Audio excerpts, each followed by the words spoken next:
अस्सलाम वालेकुम। इस सेशन में हम देखेंगे कि पाइथन में हम इनपुट कैसे करा सकते हैं और आउटपुट कैसे शो करा सकते हैं। ये हमारे पास एडिटर ओपन है। अच्छा, पाइथन में आप आउटपुट शो कराने के लिए प्रिंट का बिल्ट इन फंक्शन यूज़ करते हैं। लास्ट सेशन में जब हमने वेरिएबल्स और उसकी टाइप्स को डिस्कस किया था तो हमने प्रिंट का फंक्शन बहुत बार यूज़ किया था। आज हम उस प्रिंट के फंक्शन को डिटेल में देखेंगे। सबसे पहले हम आउटपुट शो कराने के लिए प्रिंट का कीवर्ड और आगे राउंड ब्रैकेट्स, और इस राउंड ब्रैकेट में हमने जो भी प्रिंट कराना हो वो हम लिख देते हैं, जैसे कि हेलो।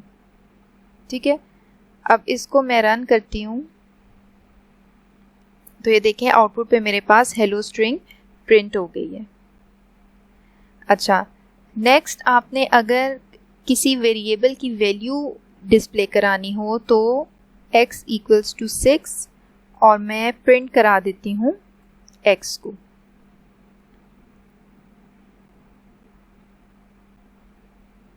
तो ये देखें मेरे पास x में जो वैल्यू स्टोर थी वो प्रिंट होके आ गई है। अब अगर मैं किसी स्ट्रिंग के साथ वेरिएबल की वैल्यू प्रिंट कराना चाहती हूँ तो वो मैं कैसे लिखूँगी? प्रिंट, उसके बाद जो आपने स्ट्रिंग लिखनी है वो आप डबल कोट्स में लिखेंगे। ठीक है, इसके अंदर आप लिख दें वैल्यू ऑफ x इज़। अब आपने x की वैल्यू प्रिंट करानी है तो वो आप कॉमा यूज़ करके उसके बाद x लिखेंगे। यहाँ पे क्या हो रहा है, ये जो आपने डबल कोट्स में स्ट्रिंग लिखी है ये एज इट इज़ प्रिंट होगी और कॉमा के बाद आपने वेरिएबल का नेम लिखा है x, तो यहाँ पे x की वैल्यू प्रिंट होगी। Value of x is 6। Okay, अब हम एक और वेरिएबल ले लेते हैं y, और अब हम x और y दोनों की वैल्यूज को एक ही स्ट्रिंग में एक ही प्रिंट की स्टेटमेंट में प्रिंट कराते हैं। Print value of x is. ठीक है, अब आपने आगे x की वैल्यू प्रिंट करानी है तो हमें इन्वर्टेड कॉमास को क्लोज करना है, कॉमा x। ठीक है, अब अगेन हमने यहीं पे आगे से स्ट्रिंग स्टार्ट करनी है। वैल्यू ऑफ y इज, आगे इन्वर्टेड कॉमास क्लोज। अब हमने y की वैल्यू प्रिंट करानी है सो हम यहाँ पे y लिख देंगे। अब इसको रन करके देखते हैं। ये आपके पास value of x is 6 and value of y is 7। ठीक है, तो यहाँ पे आपने क्या देखा कि आप मल्टीपल ऑब्जेक्ट्स को भी एक प्रिंट के फंक्शन के अंदर प्रिंट करा सकते हैं। सिंपल आपने उन्हें कॉमा से सेपरेट करना है। अच्छा, यहीं पे इसके बाद मैं एक और स्टेटमेंट प्रिंट कराती हूँ हेलो वर्ल्ड की।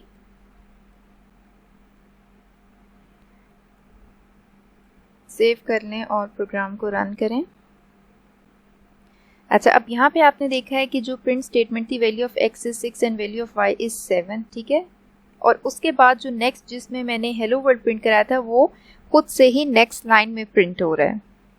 ठीक है, इसका मतलब ये है कि प्रिंट का फंक्शन जो है वो आपकी आउटपुट शो करा के जो कर्सर है उसका वो नेक्स्ट लाइन में चला जाता है।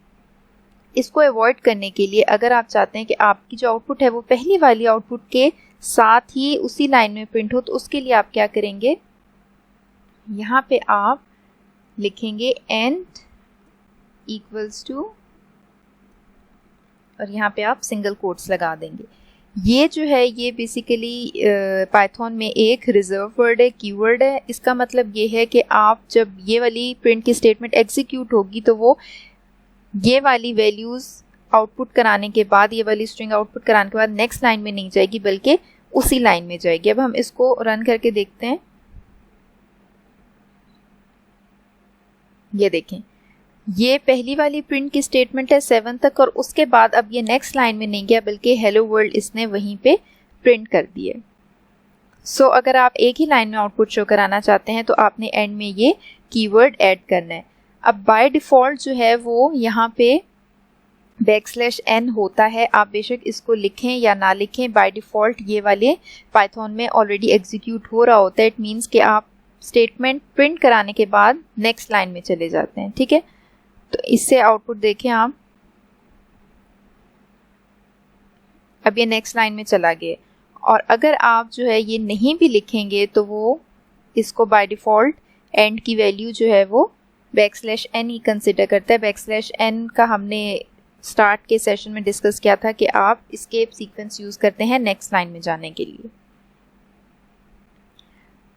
नेक्स्ट हमारे पास प्रिंट में एक और ऑप्शन आती है सेप की, जिसको आप सेपरेटर भी बोलते हैं। उसमें क्या होता है, जैसे अगर मैंने प्रिंट कराना है, ठीक है, मैंने ये वैल्यूज प्रिंट करानी है,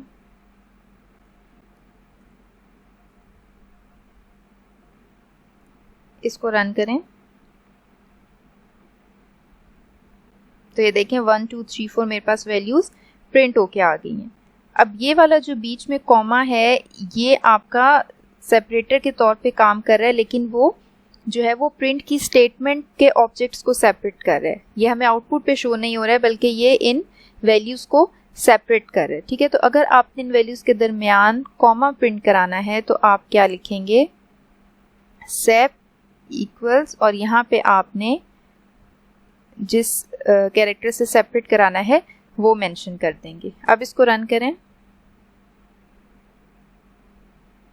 ये देखें अब इन वैल्यूज़ के दरमियान जो है वो कॉमा आ गया। तो ये जो सेप है ये बेसिकली सेपरेटर है, ये कीवर्ड है पाइथन का, और इसके थ्रू आप अपने जो स्ट्रिंग है उसको सेपरेट कर सकते हैं। अब इसी तरह अगर आप वेरिएबल्स में वैल्यू ले लेते हैं A6 B7 C9 D10, ठीक है, ये आपने 4 वेरिएबल्स लिए हैं और चारों में आपने वैल्यू असाइन कर दी। अच्छा, आप ये वाले जो 4 आपने स्टेटमेंट्स लिखे हैं इन्हें आप एक स्टेटमेंट में भी लिख सकते हैं, A, B, C, D, और आगे असाइनमेंट ऑपरेटर के बाद आप इनकी वैल्यूज़ इसी तरह सेपरेट करके लिख लें। तो ये जो 4 स्टेटमेंट्स हैं इन ये सेम यही स्टेटमेंट वाला काम कर रही हैं कि A में आपके पास ये फर्स्ट वैल्यू असाइन हो रही है, B को ये सेकंड वैल्यू असाइन हो रही है, C को ये थर्ड 9 वैल्यू असाइन हो रही है, और D को आपकी ये 10 वैल्यू असाइन हो रही है, ठीक है। तो आप दोनों में से किसी भी तरह इसको लिख सकते हैं। अच्छा, अब मैं प्रिंट करा रही हूँ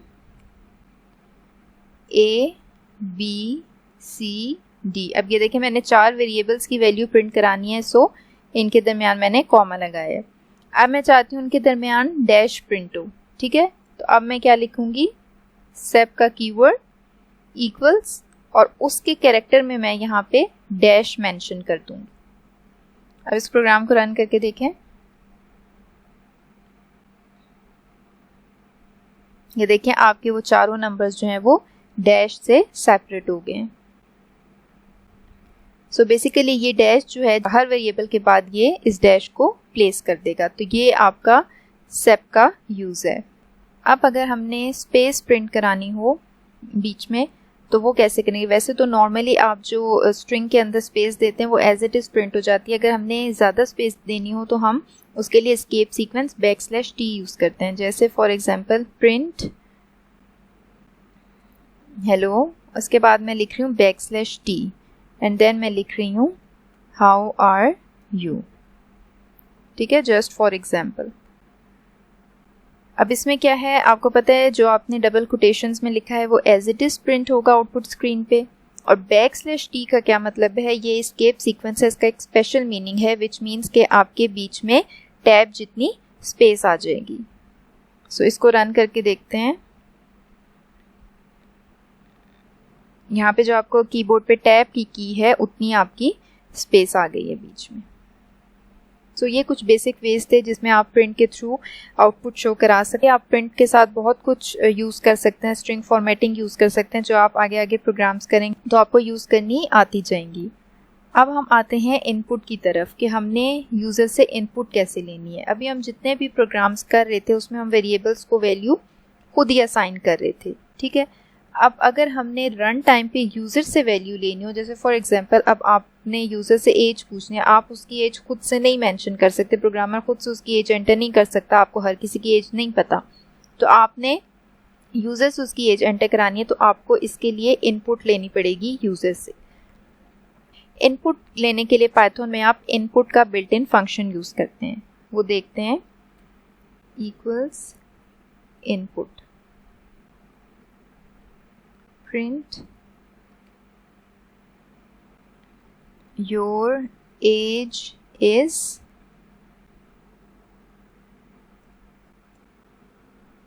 age। अब यहाँ पे क्या हो रहा है, आपने वेरिएबल को कोई वैल्यू असाइन नहीं की, बल्कि आपने उसमें इनपुट का फंक्शन कॉल कर लिया, विच मीन्स कि यहाँ पे जो है आपके प्रोग्राम की एग्जीक्यूशन जब हो रही होगी तो वो इस स्टेप पे आके स्टॉप हो जाएगी, और जब तक यूज़र कोई वैल्यू एंटर नहीं करेगा वो आगे रन नहीं होगा। ठीक है, इसको रन करके देखते हैं।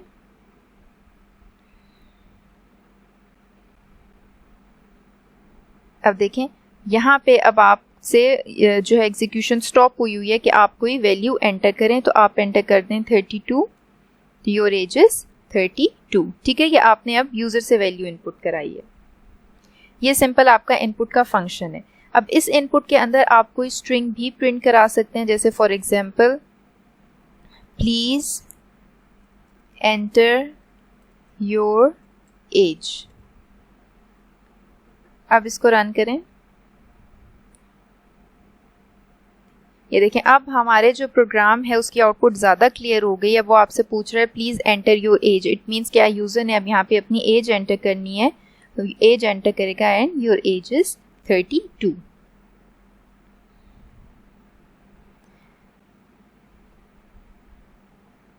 अच्छा, अब हम एक सिंपल नंबर लेते हैं और उसमें हम इनपुट कराते हैं, और सेम हम उस नंबर को प्रिंट करा लेते हैं।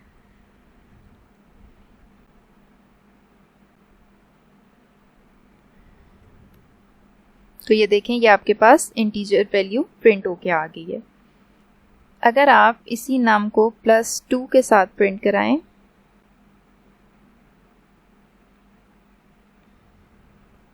अब ये देखें, ये आपके पास एरर आ गई है। अब एरर क्यों आया है? क्योंकि इनपुट का जो फंक्शन है वो सिर्फ स्ट्रिंग इनपुट लेता है। इट मीन्स कि जो आपने 2 एंटर किया था, ठीक है, यहाँ पे जो आपने 2 एंटर किया था नम में, वो उसने एज अ स्ट्रिंग इनपुट कराया था। जैसे हम उसकी टाइप पहले प्रिंट करा के देख लेते हैं नम की, उससे आपको ज़्यादा क्लियर हो जाएगा। टाइप नम, ठीक है, आपने इनपुट लिया नम में और आपने उसकी जो वेरिएबल है अब उसकी टाइप क्या है वो आपने टाइप का फंक्शन कॉल करके उसको प्रिंट करा लिया। अब देखें, अब मैं इंटीजर वैल्यू एंटर कर रही हूँ, लेकिन वो मुझे उसकी टाइप शो करा रहा है स्ट्रिंग। इट मीन्स कि इनपुट में आप जो भी वैल्यू लेंगे उसकी टाइप जो है वो स्ट्रिंग होगी। सो हमें उसको कन्वर्ट करना पड़ेगा। अगर तो आप इंटीजर वैल्यू में कन्वर्ट करना पड़ते हैं तो आपको इंट यूज़ करके कन्वर्ट करना पड़ेगा, और अगर फ्लोट में तो आपको फ्लोट यूज़ करना पड़ेगा। जैसे तो अब आपने उस स्ट्रिंग को अगर इंटीजर में कन्वर्ट करना है तो आप नम में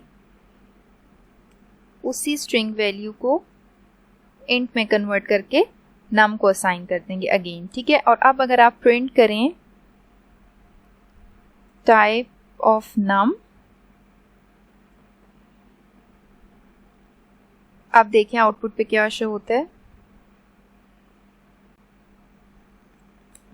अब ये देखें, अब उसकी टाइप मुझे इंट बता रहा है क्योंकि मैंने उस स्ट्रिंग को इंट में कन्वर्ट कर लिया है। सो ये स्टेप आपने याद रखना है। आप इनपुट के मेथड के थ्रू डायरेक्टली इंटीजर या फ्लोट वैल्यू नहीं ले सकते।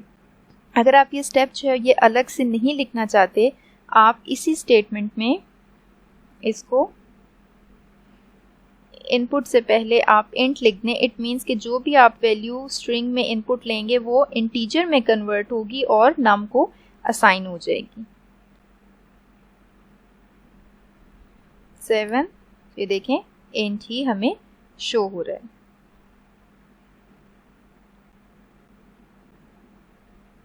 अब हम एक फ्लोट की एग्जांपल ले लेते हैं। जैसे अगर मैंने कोई नम में फ्लोट की वैल्यू लेनी है तो मैं पहले यहाँ पे फ्लोट लिखूंगी, देन इनपुट का मेथड, उसमें मैं एंटर कर देती हूँ please enter float value.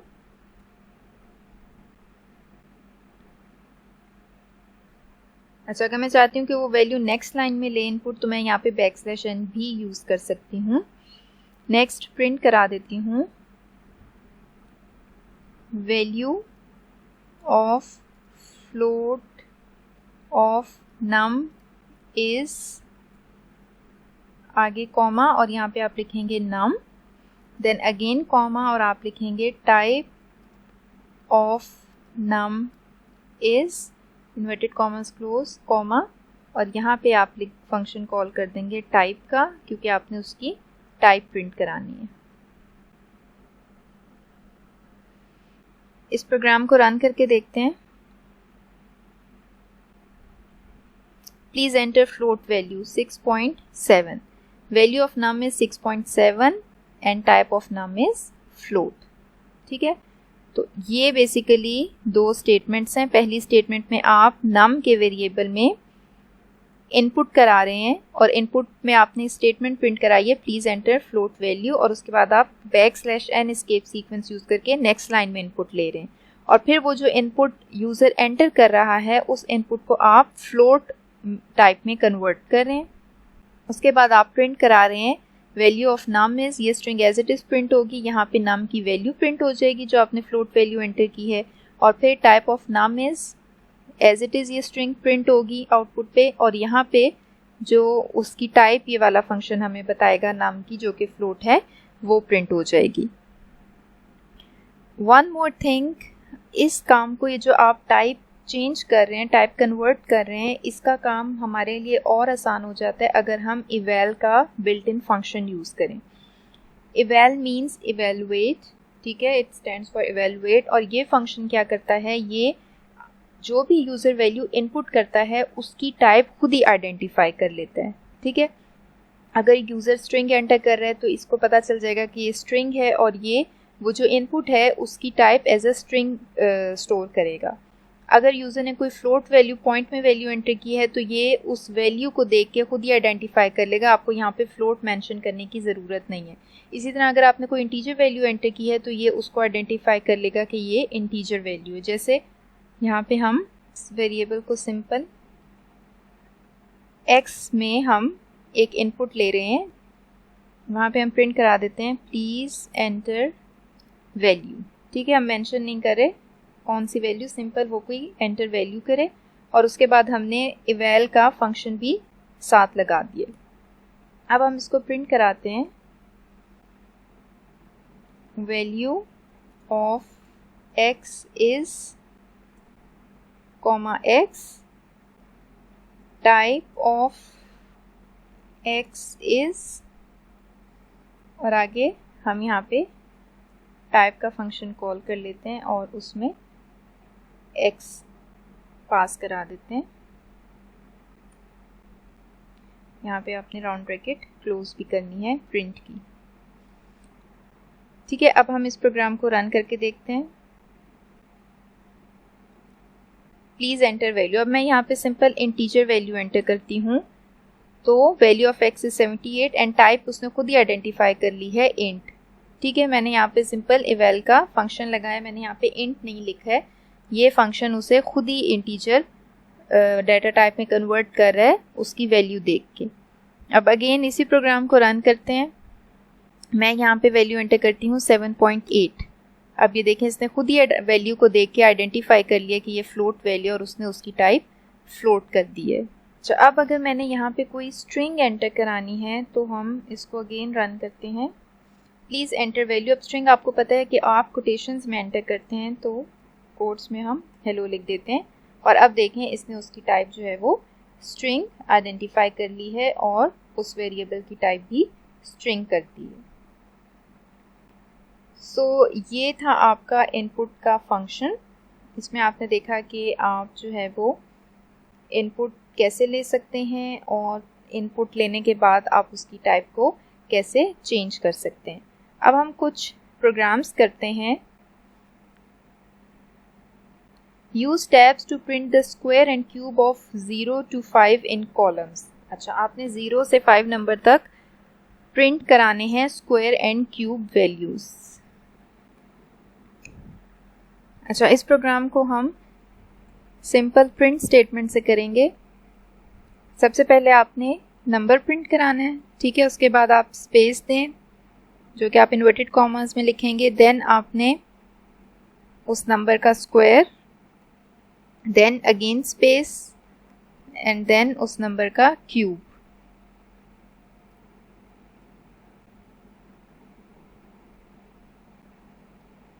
Zero, ठीक है। ये आपका 0 से स्टार्ट हुआ है और अब हम इसी स्टेटमेंट को कॉपी पेस्ट करते हैं। 1 1 का स्क्वायर, 1 का क्यूब, देन 2 2 का स्क्वायर, 2 का क्यूब,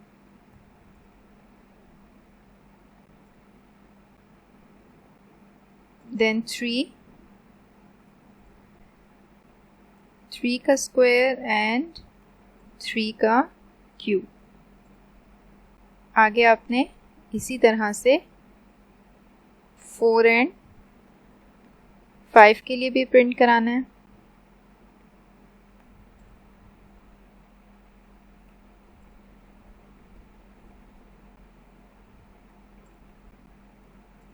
फोर का क्यूब, देन लास्ट में आपने 5 का स्क्वायर, 5 का क्यूब। इसको रन करें तो ये देखें आपके पास कॉलम्स में ये आपके पास नंबर्स हैं 0 1 2 3 4 5।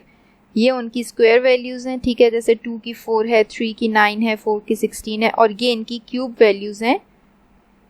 2 की 8 है, 3 का क्यूब लें 27, 4 का क्यूब लें 64। तो ये आपने सिंपल प्रिंट स्टेटमेंट से ये कॉलम्स में प्रिंट करा दी। आपने ये देखें यहाँ पे सिंपल ये जो आपका नंबर है ये एज इट इज प्रिंट हो रहा है। उसके बाद आपने एस्केप सीक्वेंस यूज़ किया है \t, जो कि आपके स्ट्रिंग के दरमियान स्पेस देता है, ठीक है। उसको आपने इन्वर्टेड कॉमर्स में लिखना है। उसके बाद यहाँ पे आपने एक एक्सप्रेशन लिखा है जिसकी वैल्यू प्रिंट होगी, और यहाँ पे भी इस एक्सप्रेशन की वैल्यू प्रिंट होगी। अच्छा, हम नेक्स्ट क्वेश्चन देखते हैं। Write a program that asks the user to enter two numbers, obtain the two numbers from the user, and print the sum, product, difference and quotient of two numbers. आपने user से two numbers input लेने हैं, आपने उसका sum, product, difference and quotient print कराना है।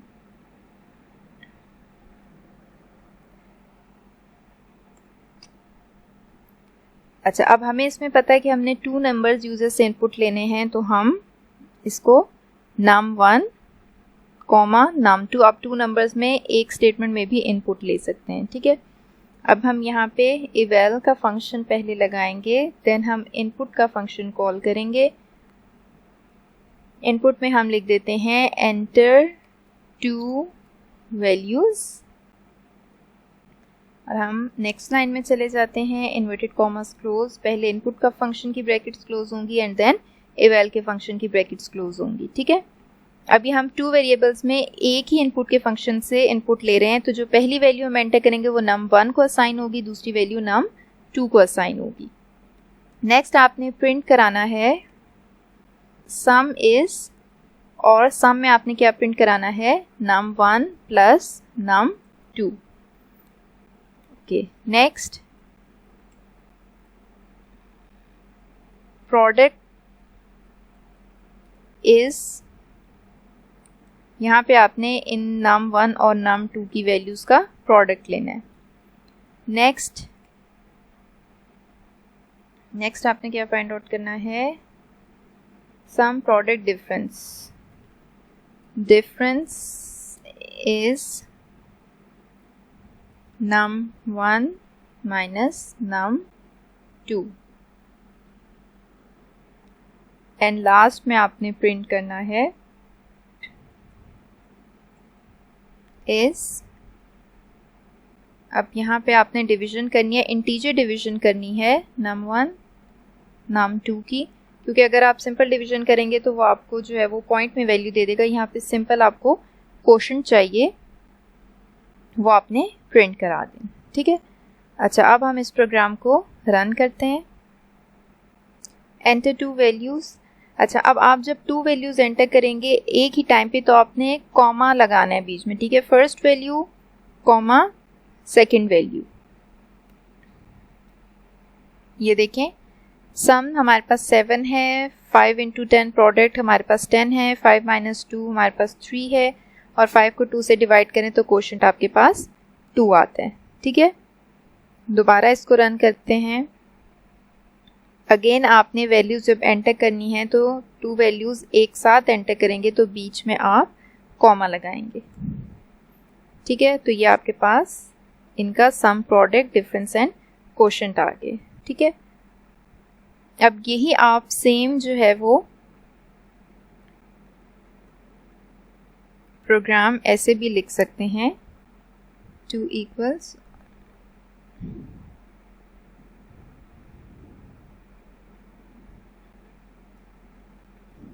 First value enter second value.